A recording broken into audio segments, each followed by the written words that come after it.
बोलो सदगुरुदेव महाराज की जय। बहुत ही सुंदर हमारे ज्ञान गोठी श्रृंखला में भक्ति का संपुटीकरण किया गया। बहुत ही सुंदर।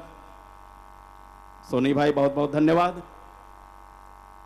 आश्रम के परमाध्यक्ष परमाचार्य पूज्य स्वामी चेतन गिरि जी महाराज मंच पर विराजमान हुए और अपने ही कर कमलों से सभी संत महापुरुषों के तिलक टीका रोली पुष्पमाला पहनाकर अभिनंदन और स्वागत किया। अब मैं, जैसे कि मैं पहले ही आपको मैं बता रहा था कि पूज्य स्वामी अभयानंद सरस्वती, जो कि ये 7 दिवसीय ज्ञान गोष्ठी समारोह के सभापति के पद पर आसीन होकर के इस पद को सुशोभित कर रहे हैं, तो पूज्य स्वामी अभयानंद सरस्वती अब अपना अध्यक्षीय उद्बोधन उपदेश आशीर्वचन हम सबको प्रदान करेंगे। तत्पश्चात मंचाध्यक्ष और उसके बाद में आश्रमाध्यक्ष।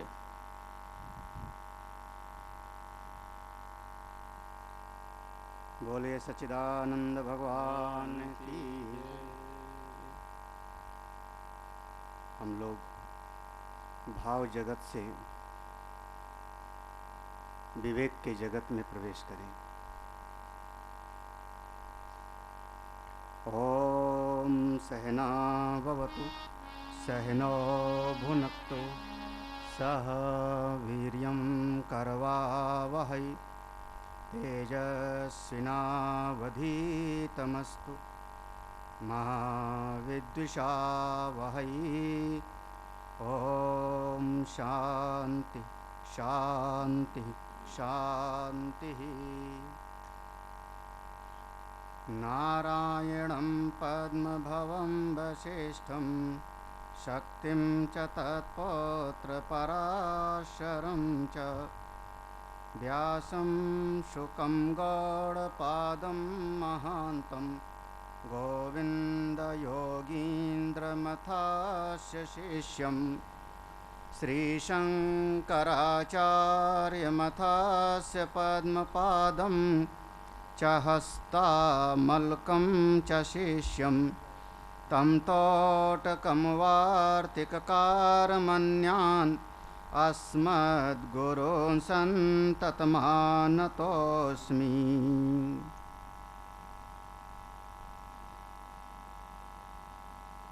सदाशिव भगवान शिव को प्रणाम करते हुए परमाध्यक्ष स्वामी चेतन गिरि जी महाराज को प्रणाम करते हुए संचालक महोदय सनातन चैतन जी और समस्त मंचासीन विद्वत महापुरुषों को कोटि कोटि नमन करते हुए आप सभी के भीतर विराजमान परमपिता परमेश्वर को प्रणाम करते हुए कुछ शब्द।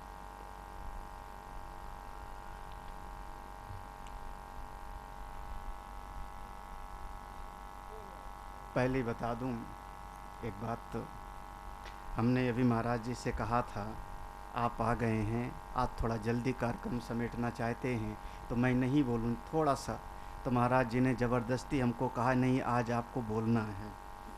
आप जानते हैं, स्वामी जी जानते हैं हमको, हम स्वामी जी को जानते हैं।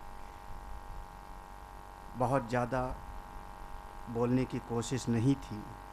लगातार इन 5 दिनों में सभी महापुरुषों के आशीर्वचन सुनने का मन का भाव था।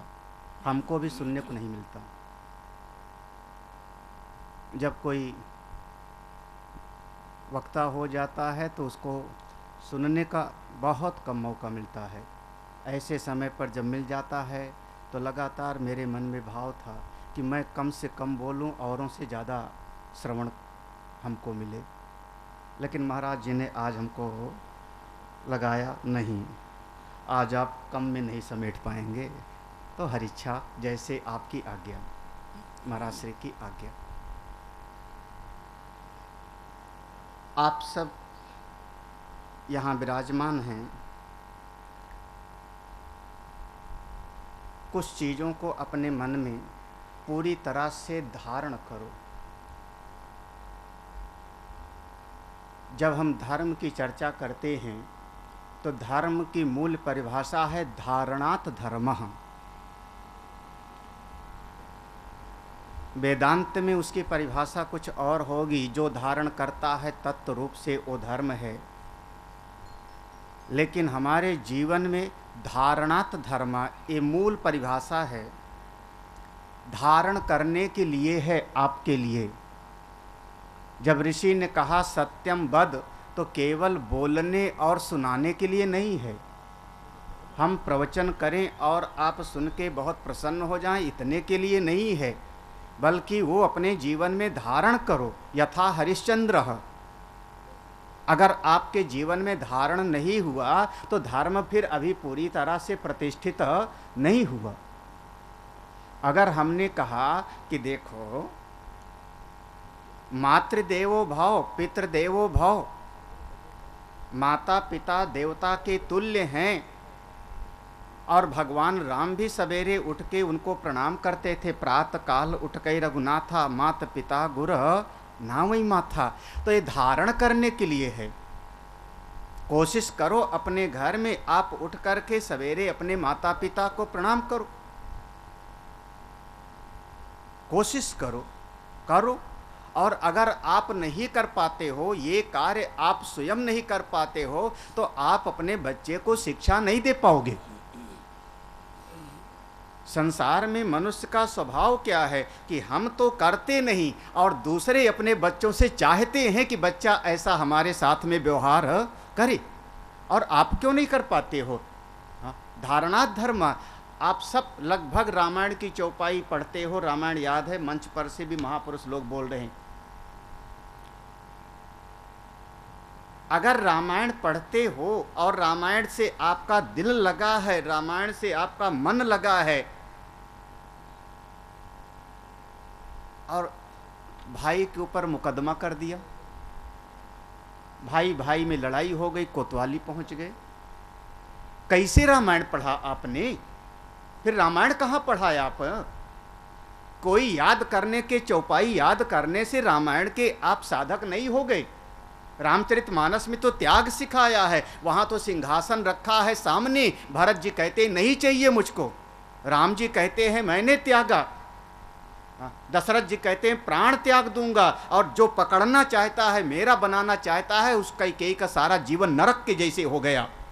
तो अगर आपके जीवन में, अपने परिवार में, अपने भाई भाई के बीच में ममत्व तो नहीं है, त्याग की भावना नहीं है, तो फिर रामायण केवल बुद्धि का विलास मात्र है। फिर कंप्यूटर में और रामायण आपकी याददाश्त में कोई फर्क नहीं हुआ। धारणात् धर्म जीवन में ले आओ, उतारो अपने जीवन में अपने धर्म का।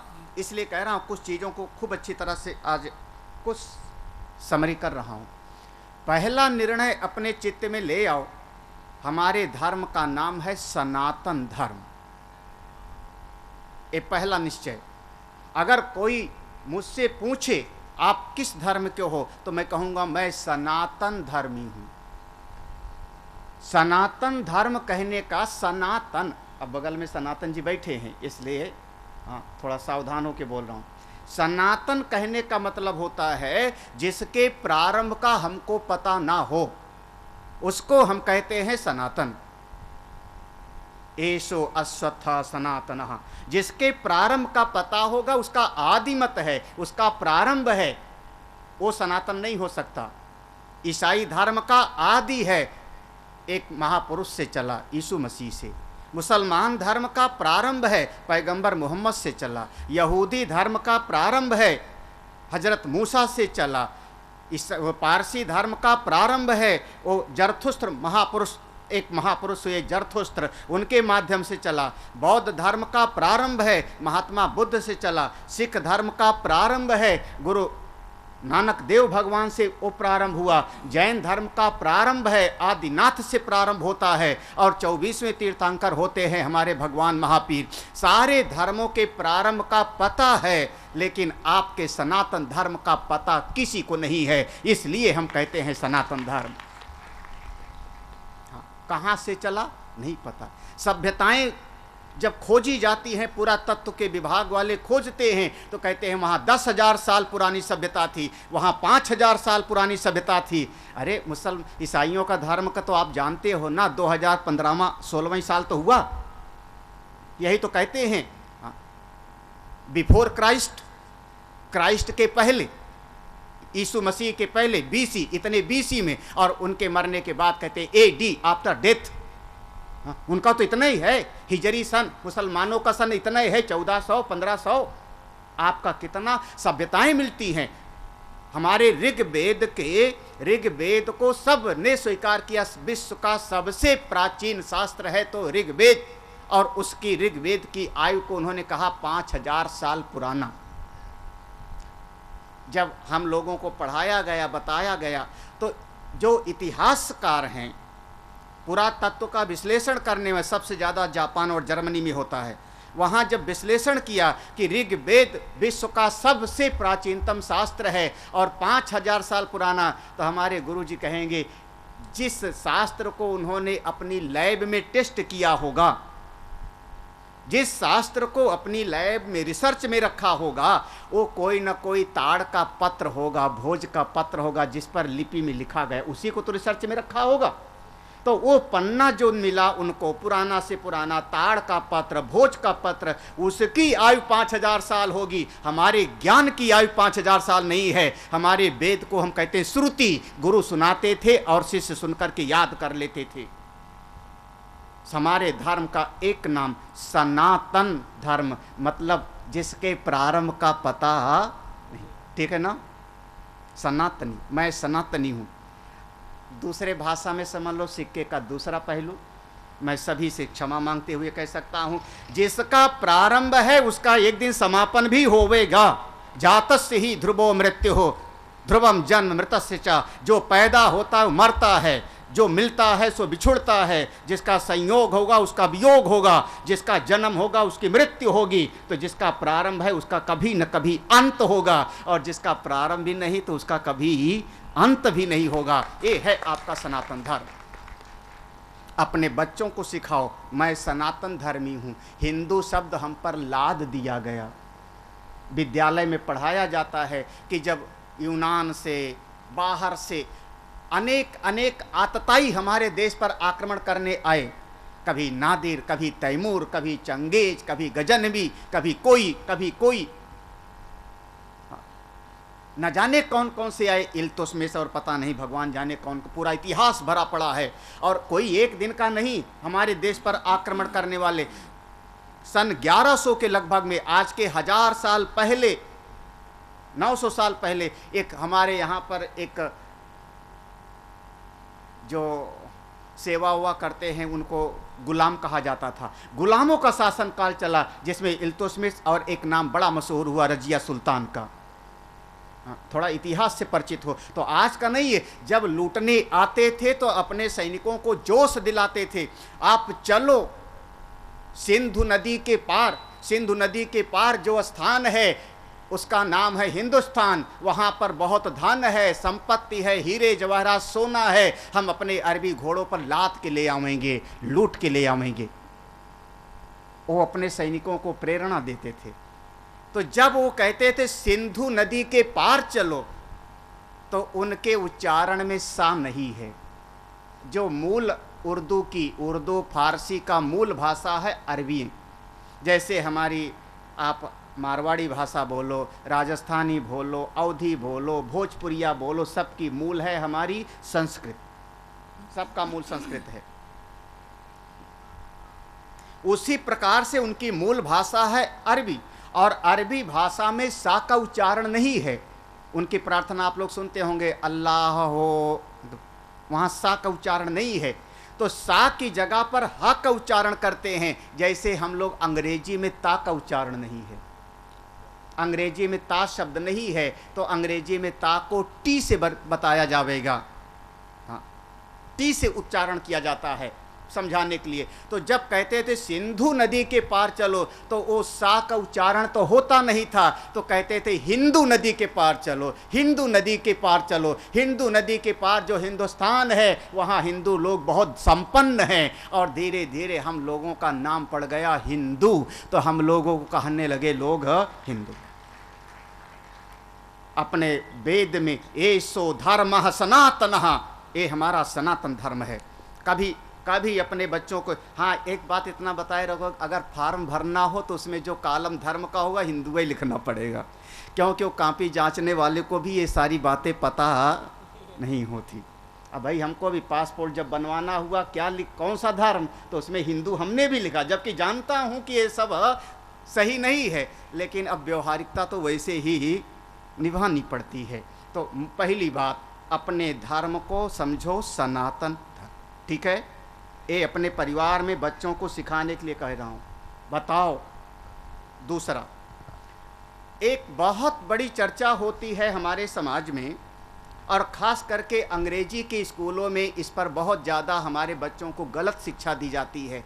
वो कहते हैं हमारे यहाँ का एक ग्रंथ है बाइबिल, एक ग्रंथ है कुरान, एक ग्रंथ है हमारे धर्म में, तुम्हारा धर्म ग्रंथ कौन सा है? अरे उल्टी सीधी बच्चे को बात पढ़ाई जाती है।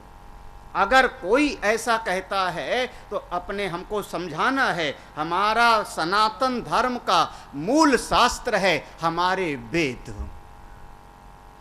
मैं वैदिक हूं, वेद हमारा मूल, वेद हमारे प्राण हैं, और अगर वेद के अनुसार भागवत है तो भागवत को प्रणाम करता हूं, वेद के अनुसार अगर रामायण है तो रामायण मेरे लिए श्रद्धेय है, और वेद से विरुद्ध अगर महान से महान कोई व्यक्ति कहे तो हम सनातनी उसको स्वीकार नहीं करते। महात्मा बुद्ध को 24 अवतारों में गणना किया, महात्मा बुद्ध को हमने प्रणाम किया, वो 24 अवतारों में से एक अवतार हैं, लेकिन वेद से विरुद्ध बात किया तो उनके विचार को हमने स्वीकार नहीं किया। हम वैदिक हैं, हमारा मूल ग्रंथ वेद है। वेद माने, अभी एक दिन स्वामी जी ने विस्तार में लिया था इसको, वेद माने वेद धातु से ज्ञान के अर्थ। वैसे वेद शब्द के 4 अर्थ होते हैं, वेद सत्तायाम, वेद ज्ञाने, वेद लाभे, ऐसे उसके 4 अर्थ होते हैं। तो वेद का मूल अर्थ होता है ज्ञान। जहाँ ज्ञान की राशि है, जहाँ सारे ज्ञान के मंत्र बताए गए हैं, उनको हम कहते हैं वेद। वेद पहले 4 नहीं था, 4 वेद नहीं थे, वेद एक था। वो मंत्रों की राशि का नाम, ज्ञान के राशि का नाम हमने दिया वेद। कालांतर में द्वापर युग में जब भगवान का व्यासावतार हुआ, भगवान वेद व्यास जी आए, द्वापर युग में पैदा हुए हैं। द्वापर युग में भगवान वेद व्यास जी ने जब ऐसा देखा कि हाँ, एक शाखा में वेद का उच्चारण जो आचार कर रहे हैं थोड़ा अलग तरीके से, दूसरी शाखा में उसी वेद के उसी मंत्र का उच्चारण थोड़ा गलत तरीके से हो रहा है। मैं कोई शब्द बोलूं और हो सकता है मैं अगर एक शब्द बोलूं, हे राम आप पास आओ, इसी को आप बिहार वाले से जाके बुलवा के देखो, हे राम पास आओ। इसी को आप पंजाबी आदमी से बुलवा के दिखाओ, इसी को आप दक्षिण भारत के किसी से बुलवा के दिखाओ हिंदी में, उच्चारण में सबका बिल्कुल अलग हो जाएगा। अरे महाराज, हमारे चेतन गिरि जी महाराज हम लोगों के गुरुकुल में जो है, जब हम लोग थे तो बेचारे बहुत प्रयास करते थे उच्चारण में, क्योंकि वहाँ तो हिंदी में पढ़ाई होती थी, पूरा का पूरा हिंदी में, संस्कृत में, और इनकी मातृभाषा आपकी मारवाड़ी की भाषा, यहाँ की भाषा। तो इन्होंने बहुत परिश्रम किया उसको सुधारने में, हिंदी ठीक से उच्चारण करने में बहुत मेहनत किया। जितना इन्होंने परिश्रम किया हम लोगों ने नहीं किया, जितना इन्होंने उसको सुधारने में किया। तो उच्चारण में शब्द वही होता है, उच्चारण अलग अलग हो जाता है। तो जब भगवान वेद व्यास जी ने देखा यही मंत्र उस शाखा में ऐसा बोला जा रहा है, उस शाखा में ऐसा बोला जा रहा है, तब भगवान वेद व्यास जी ने करुणा करके समस्त वेद के जो जो शाखाओं में मंत्र प्रचलित थे उनका संकलन किया। तो भगवान वेद व्यास जी वेद के रचयिता नहीं हैं, संकलन करता हैं। संकलनकर्ता में रचयिता में बहुत बड़ा अंतर होता है। उन्होंने संकलन किया और संकलन करके वेद को 4 भाग में विभाजित किया, जिसमें नियत छंद हैं उसको ऋग्वेद, जिसमें अनियत छंद हैं उसको यजुर्वेद, जिसमें आपके समस्त गायन प्रधान हैं उसको सामवेद, जिसमें मनोकामनाओं की पूर्ति का सारा रहस्य भरा पड़ा है उसका नाम दिया अथर्ववेद। इस प्रकार से भगवान वेद व्यास जी ने विभाग किया, अन्यथा वेद हमारा एक था, हमारा मूल शास्त्र है, धर्म ग्रंथ है हमारे वेद। भगवान भी अगर कोई बात रामायण में कहते हैं तो आप लोग याद करना, कदम कदम पर भगवान कहते हैं मंत्र जाप मम दृढ़ विश्वास पंचम भजन सो वेद प्रकाश। एक जगह पे नहीं, भगवान गीता में कहेंगे ऋषिभिर बहुधा गीतम छंदोभिर विविधई पृथक ब्रह्म सूत्र पदैश्चयु। जो मैं कह रहा हूं वही वेद में कहा है। अगर वेद से विरुद्ध कोई बात मैं कहूं आप हमको मना कर सकते हो। मैं वैदिक हूं, वेद की ऋचा के अनुसार मैं बोलता हूं, हम वेद के विरुद्ध नहीं जाते। तो हमारा मूल शास्त्र है हमारा वेद, ठीक है। हमारा धर्म सनातन धर्म, मूल हमारे वेद। वेद 4 हैं, चारों वेद के अनुसार ही गीता जी हैं। वेद के सिद्धांत को समझाने के लिए स्मृति है, वेद के सिद्धांत को समझाने के लिए, जैसे देखो एक दृष्टांत दो तो आप समझना। वेद में एक लाइन लिखी है सत्यम वद, ये निचोड़ है, निष्कर्ष है, अंतिम निष्कर्ष महापुरुषों का, सत्यम वद, सत्य बोलो। यजुर्वेद का मंत्र है, तैत्तिरीय उपनिषद का। लेकिन अब वेद में इस बात को समझाने के लिए कोई आगे विश्लेषण नहीं किया गया इसका। शिष्य ने पूछा गुरुजी आपने तो कह दिया कि सत्यम वद, आपने तो कह दिया सत्यम वद, सत्य बोलो, लेकिन मेरे आगे एक गाय जा रही भागी भागी, उसके पीछे कसाई जा रहा है तलवार लिए हुए। गाय छुप गई और वो कसाई मुझसे पूछता है कि बताओ गाय किधर छुपी। अब बताइए गुरुजी क्या करूं मैं। वेद ने तो इतना कह दिया सत्यम वद, लेकिन इस परिस्थिति में, अमुक घटना की परिस्थिति में अब मैं सत्य बोलूं कि ना बोलूं, क्या करना चाहिए।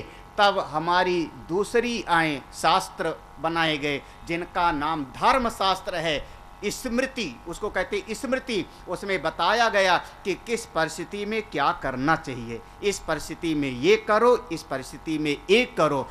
और 54 स्मृति हमारे यहाँ पर उपलब्ध है, चौखंबा प्रेस से 54 स्मृति छपी हुई है, उपलब्ध है, जिसमें एक स्मृति का नाम आप लोगों ने सुना है, मनु स्मृति। मनु स्मृति सुना होगा। समय समय के अनुसार वो बदलते गए, भृगु स्मृति, याज्ञवल्क्य स्मृति, नारद स्मृति, उष्णा स्मृति, 54 स्मृति। जैसे समय बदलता है, रहन सहन बदलता है, वैसे व्यवहार बदलता है। तो वेद के सिद्धांत को स्मृति ने घटना में समझाया। 6 जगह पर अगर झूठ बोल देते हो, 6 जगह पर झूठ बोल देते हो तो आपको कोई पाप नहीं लगेगा। हाँ, क्या हुआ, वो 6 जगह बताना तो नहीं है। हाँ, आप लोग कहोगे महाराज वही बड़े काम का है। हाँ, ज़्यादातर संसार में लोग कहेंगे महाराज बस वही काम का है, वो बताओ कहाँ कहाँ झूठ बोले हैं। 6 जगह पर बता दिया गया। जैसे एक जगह मैंने बताया गौ की रक्षा के लिए, ठीक है, ब्राह्मण की रक्षा के लिए, संत की रक्षा के लिए 2। तीसरा है आप पेटी में ढेर सारा सामान भरे, कपड़े हैं, गहने हैं, नकद रुपया है, लड़की की शादी करने जा रहे हैं। अब चाहे तुलसी हो चाहे कोई और हो।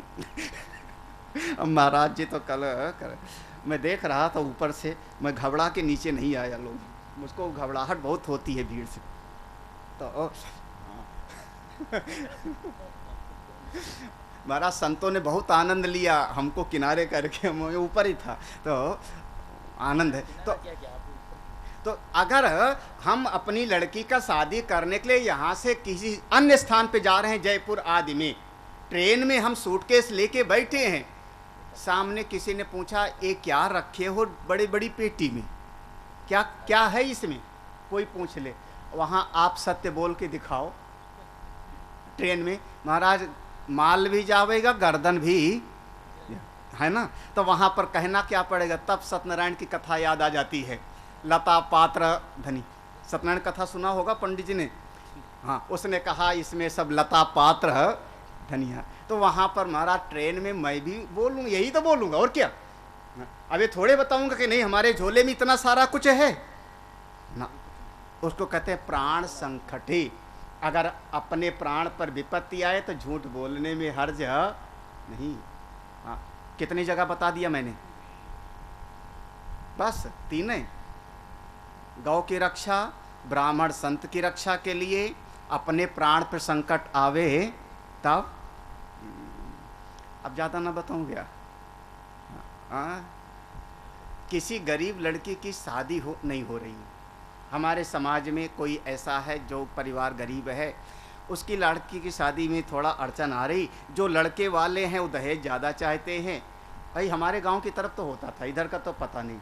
हम बचपन में हमने देखा हमारे गांव की तरफ कोई अगर देखने आते थे तो लोग लड़के वाले वो दूसरे का बैल वगैरह भैंस वगैरह अपने दरवाजे पे बांध लेते थे और सब झूठे बताते थे ये सब अपना ही है। हाँ, इधर पता नहीं होता था कि नहीं होता था। खेत बता देते थे ये सारा खेत अपना ही है और सब सदे बते रहते। मोहल्ले वाले खेत का मालिक भी कहता था आपकी फसल बड़ी बढ़िया है। अगर किसी कन्या की शादी में जरा सा झूठ बोलना ही पड़ जाए, उसका उद्धार हो जाए तो उसमें कोई दोष नहीं। हाँ? स्वामी जी डांट रहे हैं, ज़्यादा मत बताओ। हाँ चलो ठीक है। तो स्मृति हमको ये बताती है, देखो वेद सिद्धांत का वर्णन करता है, ये सिद्धांत तुम्हारे सामने है। जैसे वेद ने सिद्धांत बताया मातृदेवो भव, यजुर्वेद में पितृदेवो भव, वेद ने सिद्धांत बताया। लेकिन स्मृति आके कहेगी अगर पिता होवे तो माता होवे तो वो कह देवे कि बेटा मेरे साथ इतना चलो एक पैग पियो, तो स्मृति कहती मत पियो। देखो दोनों बातें हैं। अगर पिता कहते हैं कि नारायण का नाम मत लो, राम का नाम मत लो, तो स्मृति कहती है ऐसे पिता की बात मानना उचित नहीं है। प्रहलाद ने भी तो अपने पिता की बात नहीं मानी थी। कैकेयी की बात तो भरत जी ने नहीं माना ना। जो भगवान के मार्ग पर चला भाई वो मेरे लिए कल्याणकारी है। माता पिता, ये वेद भगवान ने कहा माता पिता देवता के जैसे हैं। देवता पूजनीय होता है, देवता को जल चढ़ाते हैं, फूल चढ़ाते हैं, पूजन करते हैं, लेकिन देवता बनना बहुत अच्छा नहीं माना जाता, क्योंकि कहते हैं कि स्वर्गहु अल्प अंत दुख छीणे पुंडे मरते। अगर देवता बनोगे तो क्या, देवता माने जो अप्सरा नाचे, गंधर्व गावे, देखो भोग में पड़े रहो और एक दिन फिर गिर जाओ, नहीं। हमारे शास्त्र कहें, स्मृति कहेगी वो माता हैं जो भगवान से जोड़े। महाराज क्या सुमित्रा का एक तरफ दूसरा चित्र है, दूसरा देखो सुमित्रा क्या कहती, पुत्रवती जुवती जग सोई रघुपति भगति जास सुत है। हाँ, तो वेद के बाद आई स्मृति। स्मृति हमको देश काल और परिस्थिति के अनुसार जीना सिखाती। किस जगह पर हो, सब जगह एक नियम नहीं लागू होता। दक्षिण भारत में आप चले जाओ मंदिर में तो आप ये कुर्ता पहन के मंदिर के अंदर नहीं जा पाओगे, पैजामा पैंट पहन करके मंदिर के अंदर नहीं जाने। वहाँ गर्म प्रदेश है, वहाँ पर ऊपर के शायद कपड़ा सिलाते ही नहीं होंगे घर वाले कुर्ता। हाँ स्वामी जी ज़्यादा बता पाऊँ, कुर्ता वहाँ सिला ही नहीं जाता होगा। हाँ, और केरल के श्रेष्ठतम पुजारी नंबूदरीपाद, श्रेष्ठ से श्रेष्ठतम नंबूदरीपाद, जब बद्रीनाथ में वो पहाड़ में जहाँ बर्फ है, बद्रीनाथ में जाके रावल बन करके भगवान बद्रीनाथ की पूजा करेंगे तो वो भी इतना पूरा सर से लेके पांव तक का चोंगा पहनेंगे, कंबल का, ऊन का, तब पूजा करेंगे, नहीं तो ठंडी में ठंडे हो जाएंगे। समय के अनुसार, जगह के अनुसार हमको धर्म का भी निर्णय करना पड़ता है। तो स्मृति हमको देश काल परिस्थिति के अनुसार जीना सिखाती, लेकिन वेद विरुद्ध नहीं है। अगली बात कहते हैं, स्मृति में जैसे हमारे देश का संविधान है, ऐसे हम लोगों के समाज के जीवन का नाम है स्मृति। वो हमारे सामाजिक जीवन का संविधान है। स्मृति में कोई बात आपको नहीं जमती तो उसको शुद्ध कर लो, ठीक कर लो। कभी स्मृति का गला मत घोटो। अगर हमको विवाह करना है अपनी कन्या का, तो चाहे कितने मनु महाराज को गाली देवे। हमारे समाज में है, हमारे उत्तर प्रदेश की एक महादेवी हैं, हाँ, उन्होंने शुरू दिया था, हाँ, 3 लोगों को तिलक तराजू और तलवार, उनको मारो। हाँ, नहीं सुना होगा आप लोगों ने, राजस्थान के लोग ना सुनो तो बहुत अच्छा। हाँ, हमारे वो उत्तर प्रदेश में ही, नाम नहीं सुने हो, मायावती, हाँ, दलितों की भगवान जाने क्या है। तिलक, तिलक माने पंडित जी, तराजू माने वैश्य, तलवार माने क्षत्रिय, इनको मारो। हाँ, अब उनके जमा, अब चूंकि मैं लखनऊ में मेरा आश्रम है, लखनऊ भी है, तो लखनऊ में रहता हूँ, सारे नेता लोग भी परिचित हैं। तो मनु महाराज को आप गाली देते हो तो आपकी कन्या का विवाह होवे तो अग्नि मत जलाओ, अग्नि के फेरे मत लो ना, क्योंकि ये तो मनु महाराज ने बताया ना, मीठा मीठा गप कड़वा कड़वा तो नहीं होता। अगर मनु महाराज को गाली देते हो तो मनु महाराज का जब बताया हुआ जितना सिद्धांत है उसका पालन फिर क्यों करते हो? हाँ? अगर आपके परिवार में कोई मर जावे, मैंने ऐसे कहा, लखनऊ में कहा, उनके नगर, मैंने कहा आपके परिवार में मर जाता है तो तुम जब कोई मिलता है तो उससे बोलते हो जय भीम, तो जब कोई मर जावे तो राम नाम सत्य क्यों बोलते हो? फिर जय भीम नाम सत्य बोलो उस समय पर। हाँ? तो कोई जवाब नहीं है इन चीज़ों का। हमारे धर्म शास्त्र के अनुसार जीवन जियो, बिल्कुल जो हमारा धर्म शास्त्र है। एक बात कहूँ, जैसे हमारे देश के संविधान में कोई कहानी नहीं है, कानून है, नियम है। एक लाइन देश के संविधान में ऐसी लिख दी गई जिसका परिणाम आज तक हम लोगों को भुगतना पड़ रहा है। संविधान बहुत कम लोगों ने देखा होगा, बहुत कम लोगों ने, लेकिन हमारे देश के संविधान में जो सबसे पहली लाइन है, ऊपर पहली लाइन देश के संविधान का, उसकी पहली लाइन है कि जो इंडिया है उसी को भारत के नाम से जाना जाता है। जो इंडिया है उसी को भारत के नाम से जाना जाता है। अब इस एक लाइन का परिणाम हो गया कि हमारा देश अब भारत नंबर 2, हिंदुस्तान नंबर 3, पहला नाम है कौन? इंडिया। क्योंकि जो इंडिया है, ये संविधान की पहली लाइन है। तो ऐसे ही उसमें संविधान में कोई दृष्टांत नहीं है, कोई कहानी नहीं है, ऐसे स्मृति में कोई कहानी नहीं है। अब मन में भी बात आई, आप ये बताओ महाराज, आप बताते हो कि सत्य बोलना चाहिए। देखो वेद का सिद्धांत वही है, सत्यम वद। आप कहते हो सत्य बोलना चाहिए, स्मृति ने बता दिया हाँ ऐसे इसी जगह पर बोलो और ऐसी इसी जगह पर बचो। आप एक बात बताओ, किसी ने कभी बोला था कि नहीं सत्य, कि हम पर पहली बार ट्राई कर रहे हो?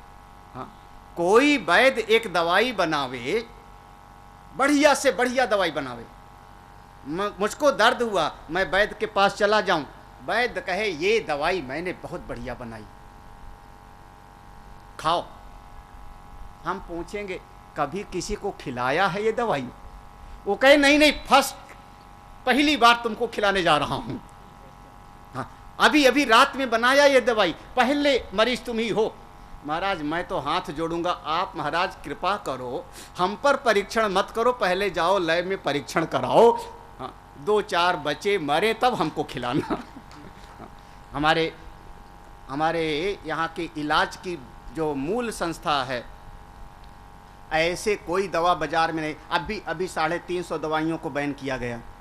अभी हमारे कई भक्तों में मैन्युफैक्चरर हैं दवाइयों के, तो 350 दवाइयों को अभी रोका गया। जैसे एक बिक्स वगैरह, 350 दवाइयों पर बैन लगाया गया, उस पर कई फंस गए। तो एक संस्था होती है जिसका नाम है WHO। कोई दवा बनती है उस वहाँ पर जाके रखी जाएगी सेमिनार में, उसका प्रयोग किया जाएगा, जब वो प्रमाणित कर देगा तब दवा हम समाज में उसको बेच सकते हैं। उसी प्रकार से महाराज आप ये सिद्धांत बताते तो हो सत्यम वद, आप बताओ कभी किसी ने जीवन में इसको लाया है? अब वेद भगवान मूक हैं, वेद में कहानी नहीं है, स्मृति में कहानी नहीं है, तब भगवान वेद व्यास जी ने रचना किया पुराणों की। अब क्रम आएगा पुराणों का। तो वेद को हम कहते हैं श्रुति, स्मृति, और अब क्रम आया पुराण में। पुराण में उसी वेद के सिद्धांत को एक कहानी के माध्यम से हमको समझाया। हाँ, एक राजा हुए जिनका नाम था राजा हरिश्चंद्र, जिनकी पत्नी का नाम शैव्या, पुत्र का नाम रोहित, जिन्होंने चंद्र टरे सूरज टरे टरे जगत व्यवहार, जिन्होंने सत्य का पालन किया, और उनका नाम आज तक अमर हो गया। अब राजा हरिश्चंद्र की कहानी हमको पुराण में मिलेगी, जो आप लोग सुने होंगे। अच्छा, श्रवण कुमार की कहानी कहाँ लिखी है? श्रवण कुमार ने माता पिता को कंधे पर रख कर के डोली में सारे धाम कराया, यात्रा कराया। उनको फिर दशरथ जी का बाण लगा और उनका शरीर। हमारे महापुरुष लोग कथा सुनाते रहते हैं, आप लोग सुनते रहते हो। अच्छा, कथा सब सुने हो, मैं पूछूं कौन से शास्त्र में लिखा है? क्या हुआ? खोजो, बुद्धि को जगाओ। हाँ, जैसे आप एक छोटा सा मोबाइल खराब हो जाए तो ढूंढ लोगे, गली में दुकान होगा तो वहाँ ढूंढ लोगे, ऐसे शास्त्र में भी आप अपना मन लगाओ ना, कहाँ पर है, किस जगह पर है। हम शास्त्र से अपरिचित हो रहे हैं। मैं कह रहा हूँ वेद, श्रुति, वेद का नाम श्रुति, स्मृतियाँ, उसके बाद पुराण। पुराण में 18 पुराण में एक कथा के माध्यम से उसी वेद के सिद्धांत को समझाया गया। अब चाहे भागवत की कथा सुनो। महाराज, मैं आपको हृदय की बात बताऊं, आप लोग सावधान रहना, कोशिश करना समझने की। कई बार भागवत कथा सुनोगे तो कई ऐसे वक्ता होंगे जो भक्ति की इतना महिमा कहेंगे ज्ञानवान किनारे करो। हाँ, कहाँ ज्ञानवान के चक्कर में पड़े हुए हो। कोई ब्रज के कथावाचक आ जाएंगे तो कहेंगे ज्ञान की इतनी बुराई करेंगे, इतनी बुराई करेंगे कि अजीब सा लगता है। भागवत कथा जो सुने हुए होंगे याद होगा, एक स्त्री थी, रो रही थी, उसके पास में 2 बेटे बुजुर्ग से लेटे हुए थे वृंदावन में यमुना जी के किनारे। तब कोई संत मिले थे तो वो स्त्री ने कहा, मैं भक्ति हूँ, ये दोनों मेरे पुत्र हैं, ज्ञान और वैराग्य। और ज्ञान और वैराग्य अगर कमजोर होंगे तो भक्ति आपकी बढ़ेगी कैसे। अब अगर ऐसे वक्ता से हम पूछें कि ज्ञान का निरादर करोगे तो भक्ति तो रो रही है ना, ज्ञान कमजोर होगा तो भक्ति तो विलाप कर रही है। आप कैसे कहते हो कि ज्ञान को किनारे करो। कोई पक्षी अगर आगे आसमान की तरफ उड़ता है, एक पक्षी, जैसे जीव भी पक्षी है, एक आसमान की तरफ उड़ता है तो उसके 2 नेत्र सही होने चाहिए। अगर नेत्र सही नहीं होगा तो खंभे से टकरावेगा। 2 पंख सही होने चाहिए, अगर पंख नहीं होगा तो गिर जावेगा। रावण ने पंखी काटा था, रावण का गला भी काट सकता था। वो सब विचार के लिए है, आप लोगों के लिए चिंतन का है। पंख काटा था, गला नहीं काटा था, मार सकता था। पंख काटने का मतलब कि जब ये जीव साधना के मार्ग पर चलता है तो नेत्र इसके ज्ञान ही नेत्र हैं, और प्रेम, भक्ति और वैराग्य इसके 2 पंख हैं। अगर आपके जीवन में भक्ति, ज्ञान, वैराग्य तीनों होना चाहिए। अगर तीनों है तो आपका जीवन बहुत अच्छा चलेगा, आप परमात्मा तक पहुंचोगे। और 3 में से एक की भी कमी हो जाएगी तो आप आगे नहीं बढ़ पाओगे। ये हमारा वैदिक सिद्धांत है। इसीलिए वेद को हम कहते हैं, उसमें 3 कांड हैं, कर्म कांड, उपासना कांड और ज्ञान कांड। अभी कल ही परसों में शायद संतों ने सुनाया था। कर्म का विभाग, उपासना का विभाग और ज्ञान। समापन करो, नहीं बताओ, नहीं आप आ सकते। आज स्वामी जी की बात मैं मान रहा हूँ मैं। हाँ,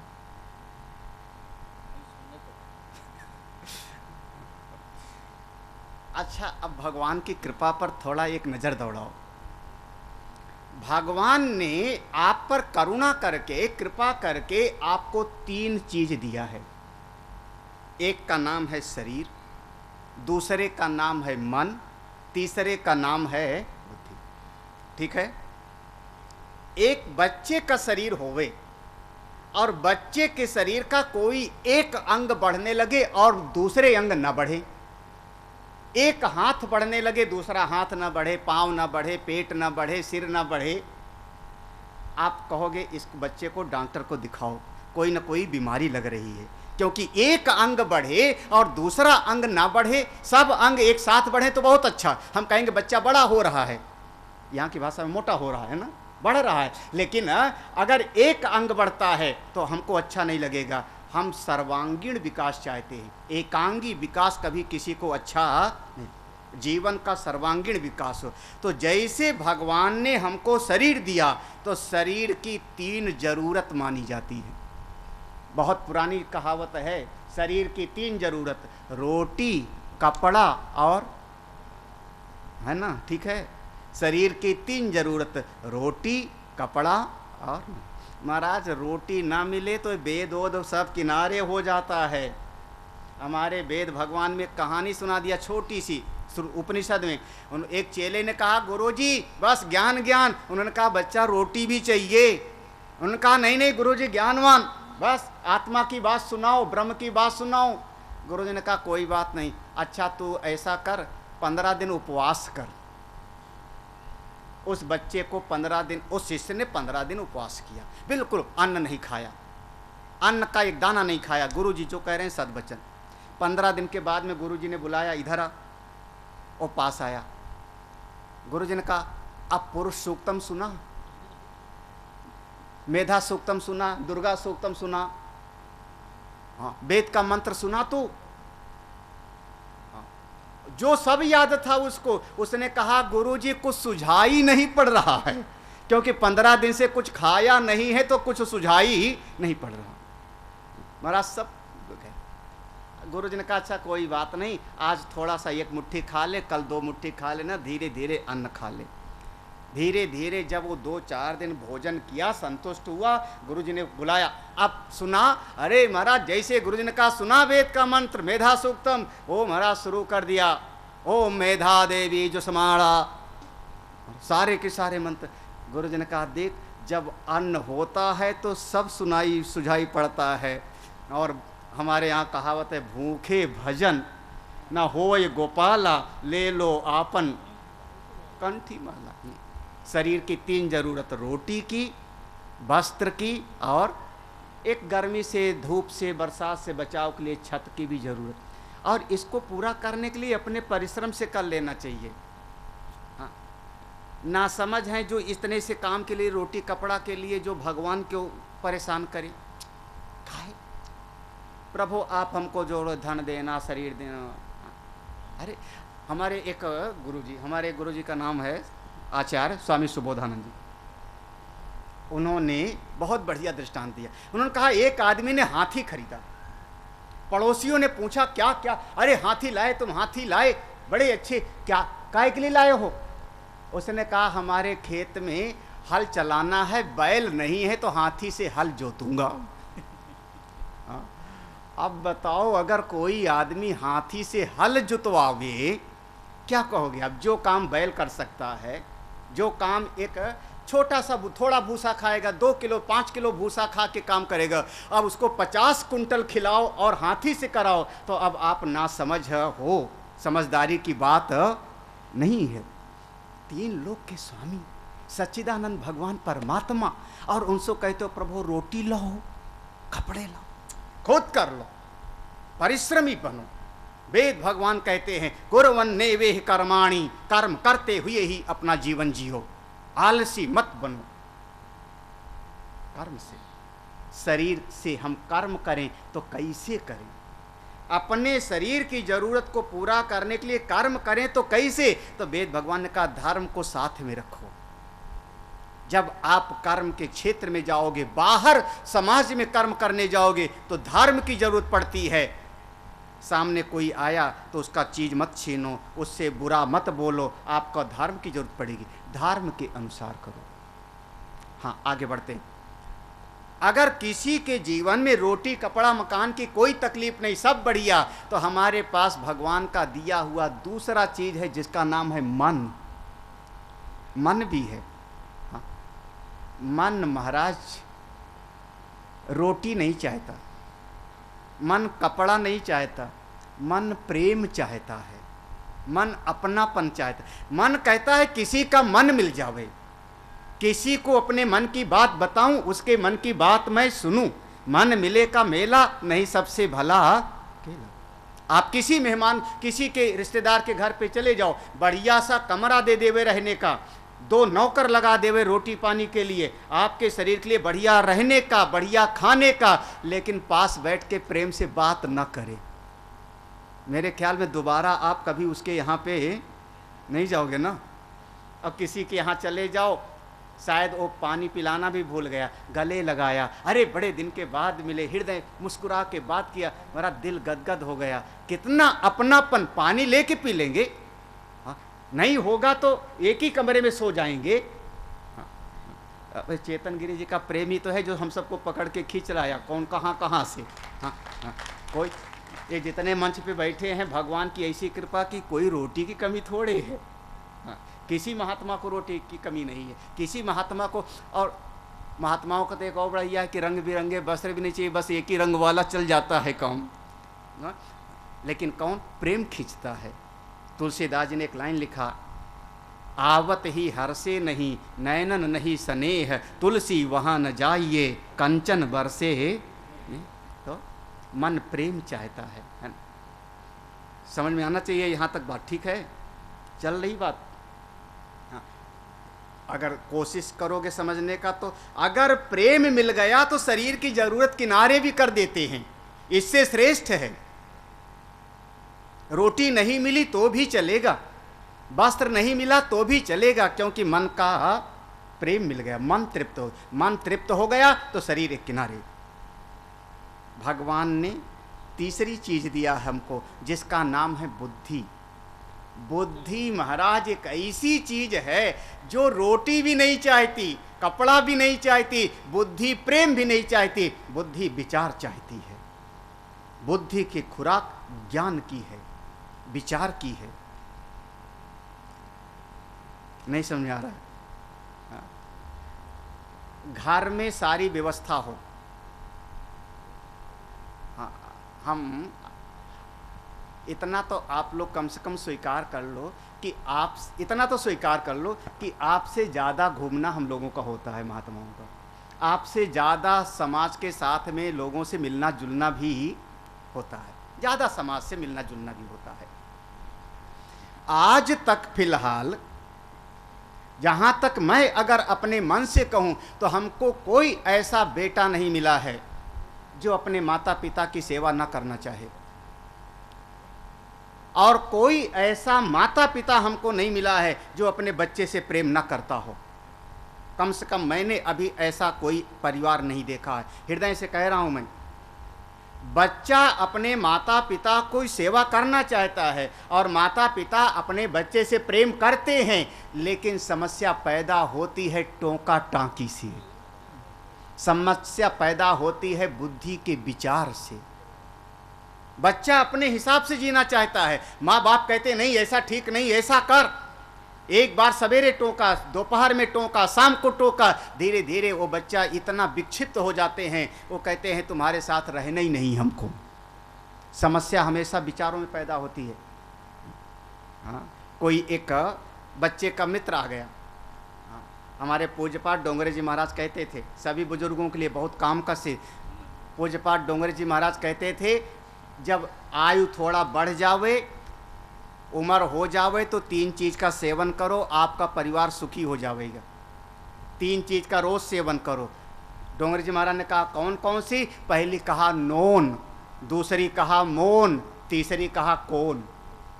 नोन माने अगर सब्जी में नमक नहीं है तो खा लो बिना नमक की, चिल्लाओ मत, टोका टांकी मत करो, आपका जीवन परिवार सुखी हो जाएगा। दूसरा मौन, बीच बीच में बोलो मत।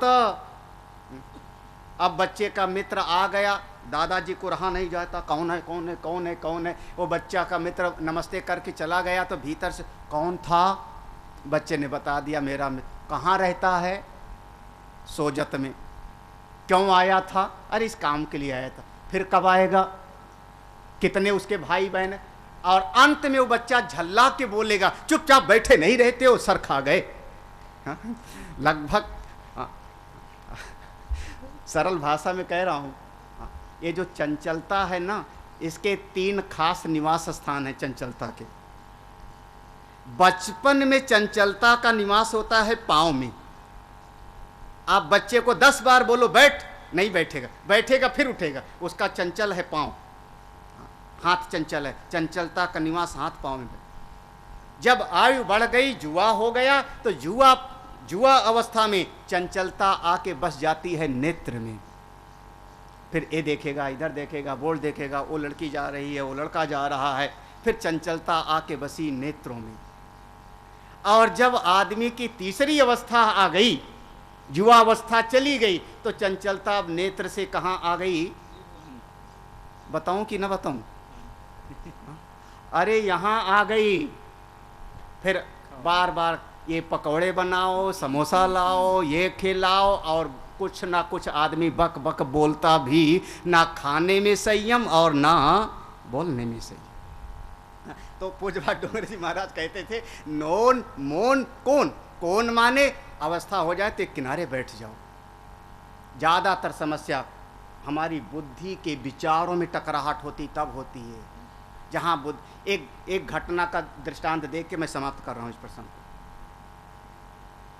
दो महापुरुष को मैं प्रणाम करता हूँ, मैं कम से कम हम दोनों को प्रणाम करता हूँ। एक हमारे महान पुरुष महात्मा गांधी जी, और दूसरे हमारे परम श्रद्धेय महान पुरुष सुभाष चंद्र बोस जी। दोनों को अगर मैं प्रणाम करते हुए कहूँ तो दोनों ने अपने शरीर को, जो शरीर मैं कह रहा हूँ, इस शरीर को लगाया है देश की आज़ादी के लिए।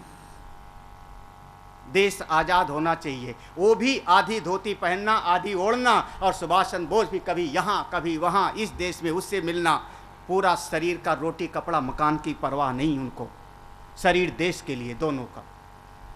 और देश से प्रेम किसका कम है मैं नहीं कह सकता, दोनों का प्रेम है महाराज। गांधी जी भी प्रेम करते हैं देश से, तो सुभाष चंद्र बोस भी देश से प्रेम करते हैं। सुभाष जी करते हैं तो गांधी जी का भी प्रेम अपने देश से है। कम से कम मैं उसमें 19-20 नहीं कहूँगा, दोनों का प्रेम है। समस्या पैदा हुई विचारों में, और विचारों में ऐसी समस्या पैदा हुई कि एक जगह पर कांग्रेस का महाधिवेशन था, और उस महाधिवेशन में कांग्रेस के अध्यक्ष पद के लिए गांधी जी ने अपना कैंडिडेट खड़ा किया, और दो दल बन गया। महाराष्ट्र के महान पुरुष जिनका नाम था तिलक जी महाराज, उनके नेतृत्व में एक दल बन गया जिसका नाम पड़ गया गरम दल। तो नरम दल और गरम दल, दो दल हो गए। जब दो दल हो गए तो गरम दल की तरफ से अध्यक्ष पद, कांग्रेस के अध्यक्ष पद के लिए खड़ा कर दिए गए सुभाष चंद्र बोस को। किसी को, पुराने लोगों को याद करो। हाँ, और गांधी जी के जो कैंडिडेट थे, सपोर्ट किया था, उनका नाम था पट्टाभी सीतारमैया। और चूंकि गरम दल का प्रभाव था, और गरम दल के प्रभाव के कारण सीतारमैया हारते हैं और सुभाष चंद्र बोस जीत जाते हैं। सुभाष चंद्र बोस जीत गए, कांग्रेस के प्रेसिडेंट बने हैं सुभाष चंद्र बोस। और उसके बाद गांधी जी ने अपनी पत्र में, हरिजन नाम का पत्र निकालते थे वो, और उसमें लिखा कि मेरे कैंडिडेट की हार मेरी हार है। ये उनका शब्द था, वो गजट में लिखा हुआ है, रखा हुआ है, मेरी हार है। और उसके बाद गांधी जी ने ऐसी समस्या पैदा कर दिया कि सुभाष चंद्र बोस को अंडरग्राउंड होना पड़ा, अपने देश से बाहर जाना पड़ा, और तरह तरह की समस्या पैदा हुई। बस समस्या पैदा हुई विचारों में। गांधी जी कहते हैं गोला बारूद से नहीं मिलेगा, सुभाष चंद्र बोस कहते हैं बिना गोला बारूद के आज़ादी नहीं। समस्या पैदा हुई विचारों में, और पूरा का पूरा जीवन की दिशा ही बदल जाती है। हमारे परिवार में, समाज में, देश में ये जो बुद्धि है, ये बुद्धि ज़्यादा से ज़्यादा समस्या पैदा करती है। ज़्यादा परिवार में समस्या की जड़ बुद्धि है। क्यों, कैसे, कब, कहाँ, इसने ये क्यों किया, इसने ये क्यों बोला। महाराज, इस बुद्धि को भी ठीक करना पड़ेगा। तो ये तीन हमारे पास परमेश्वर की दी हुई चीज़ हैं, शरीर, मन और बुद्धि। शरीर के लिए वेद का पहला भाग कर्म का, मन के लिए वेद का दूसरा भाग भक्ति उपासना का, बुद्धि को ठीक करने के लिए वेद का तीसरा भाग ज्ञान का। यही तीन भाग में गीता जी भी हैं, कर्मयोग, भक्ति योग और ज्ञान योग। आपके शरीर की भी आवश्यकता पूरी हो, मन से प्रेम भी आपका शुद्ध हो, भगवान से हो, और बुद्धि में संतों की कृपा से, सत्संग से ऐसा ज्ञान प्राप्त करो जिससे जीवन आपका आनंदित हो जाए, आलोकित हो जाए। क्योंकि बिना बुद्धि के, ज्ञान के जीवन शांत नहीं होगा। आज के परिवार में धन है, खाने की कमी नहीं, प्रेम भी है, लेकिन सारी समस्या की जड़ खोजोगे तो कहीं ना कहीं विचारों में प्राप्त होता है। वो विचारों की शुद्धि होती है सत्संग से, ज्ञान से, इसलिए संतों की महिमा है। पूज्य स्वामी जी को प्रणाम करते हुए, आपकी आज्ञा थी, स्वामी जी की आज्ञा से मैंने बोला, नहीं तो मैं तो केवल आज 5 मिनट बोलने वाला था। आप जो मैंने कोई गलत बोला हो तो क्षमा करें, लेकिन याद रखना आपका मूल धर्म ठीक है, मूल शास्त्र वेद, ठीक है ना। उस वेद के सिद्धांत को समझाने के लिए देश काल परिस्थिति के अनुसार स्मृति आई, ठीक है। 54 स्मृति हैं, लेकिन मनुस्मृति लागू है। फिर स्मृति के सिद्धांत को कथा के माध्यम से समझाने के लिए आए हमारे पुराण। तो श्रुति, स्मृति और पुराण, ये हमारे शास्त्रों का क्रम है। और ये सारे शास्त्र हमको शरीर, मन और बुद्धि, ये तीनों धरातल पर हमको उपदेश देते हैं। शरीर के लिए कर्मयोग, मन के लिए भक्ति, प्रेम और बुद्धि के लिए ज्ञान। अगर तीनों धरातल पर आपका जीवन अच्छा हो जाए तो हम कहेंगे सर्वांगीण विकास हुआ, जीवन इसका बहुत सुव्यवस्थित हो जाएगा, इसका बेड़ा पार हो जाएगा। भगवान कृपा करें, नीलकंठ भगवान, आपके गुरुदेव स्वामी चेतन गिरि जी महाराज, उनका आशीर्वाद मिले। और इसी के साथ मैं सभी को प्रणाम करते हुए, सभी संत जनों को प्रणाम करते हुए, बोलिए श्री सद्गुरुदेव महाराज की जय। आए थोड़ी सी कीर्तन कर लेवे और उसके बाद में आश्रम अध्यक्ष पूज्य स्वामी चेतन गिरि जी महाराज करेंगे, बड़े प्रेम से, बड़े भाव से। आनंद छवि घन श्यामा, बोलो जय श्री रामा। आनंद छवि घन श्यामा, बोलो जय श्री रामा। आनंद छवि घन श्यामा, बोलो जय श्री रामा। आनंद छवि घन श्यामा, बोलो जय श्री रामा। जय श्री रामा, बोलो जय राधे श्यामा। जय श्री रामा, बोलो जय राधे श्यामा। जय श्री रामा, बोलो जय राधे श्यामा। जय श्री रामा, बोलो जय राधे श्यामा। आनंद छवि घन श्यामा, बोलो जय श्री रामा। आनंद छवि घन श्यामा, बोलो जय श्री रामा। आनंद छवि घन श्यामा, बोलो जय श्री रामा। आनंद छवि घन श्यामा, बोलो जय श्री रामा। राम जी दूल्हा, सीता जी दुल्हनिया। राम जी दूल्हा, सीता जी दुल्हनिया। राम जी दूल्हा, सीता जी दुल्हनिया। राम जी दूल्हा, सीता जी दुल्हनिया।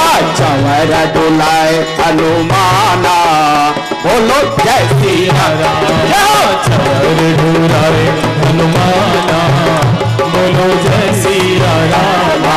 आनंद छवि घन श्यामा, बोलो जय श्री रामा। आनंद छवि घन श्यामा, बोलो जय श्री रामा। जय श्री राम, बोलो जय राधे श्यामा। जय श्री राम, जय श्री राम, बोलो जय राधे श्यामा। जय श्री राम, बोलो जय राधे श्यामा। आनंद, आनंद, आनंद छवि घन श्यामा, बोलो जय श्री रामा। आनंद छवि घन श्यामा, बोलो जय श्री रामा। आनंद छवि घन श्यामा, बोलो जय श्री रामा। आनंद ताली बजा के बोलो जय श्री रामा। आनंद छवि घन श्यामा, बोलो जय श्री रामा। आनंद छवि घन श्यामा, बोलो जय श्री रामा। आनंद छवि घन श्यामा, बोलो जय श्री रामा। आनंद छवि घन श्यामा, बोलो जय श्री राम आनंद छवि घनश्यामा बोलो जय सिया राम आनंद छवि घनश्यामा बोलो जय सिया राम जय सिया राम जय राधे जय सिया राम जय सिया राम जय राधे श्यामा जय राधे श्यामा जय सिया राम जय सिया राम जय राधे श्यामा जय राधे श्यामा जय सिया राम आनंद छवि घनश्यामा बोलो जय सिया राम आनंद छवि घनश्यामा बोलो जय सिया राम आनंद छवि घनश्यामा बोलो जय सिया राम आनंद